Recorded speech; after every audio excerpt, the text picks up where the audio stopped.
នេះគឺជាសកម្មភាពធ្វើគឺខ្ញុំមកធ្វើទ្រុងមាន់បាទព្រោះដោយសារ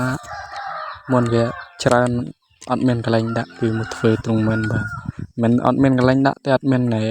ទ្រុងដាក់មាន់ហ្នឹងហើយខ្ញុំធ្វើវាគឺធ្វើក៏មិនធំប្រហែលដែរតែជាបណ្ដោយ3 ម៉ែត្រជាងតតឹង2 ម៉ែត្រទេបាទកម្ពស់2 ម៉ែត្រដែរខាងមុខគឺខ្ញុំធ្វើអានេះក៏ឲ្យបាន30% ហើយ 20% ហើយបាទហ្នឹងហើយវីដេអូមានតែប៉ុណ្្នឹងទេបាទ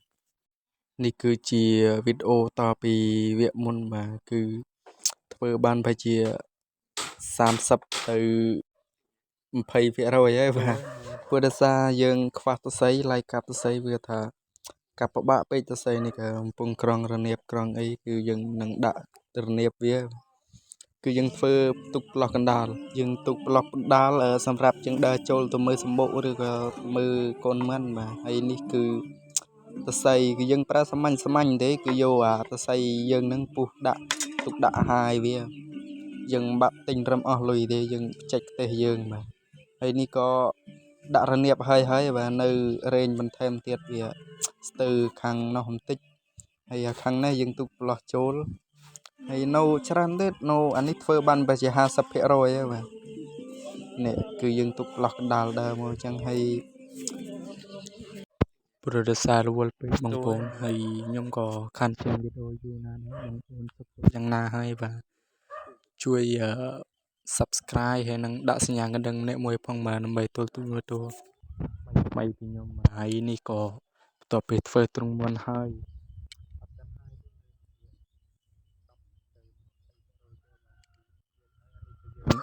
ធ្វើអន្ទាក់ដាក់កណ្ដោគឺយើងប្រើដេចគោលបាទ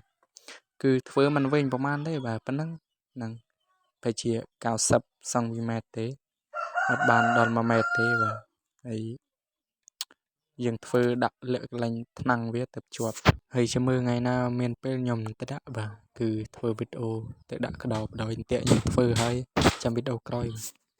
ខ្ញុំបបួលគ្នាទៅដាក់បាទគឺទៅមិនច្រើនទេពេល2-3 នាក់ហ្នឹងហើយ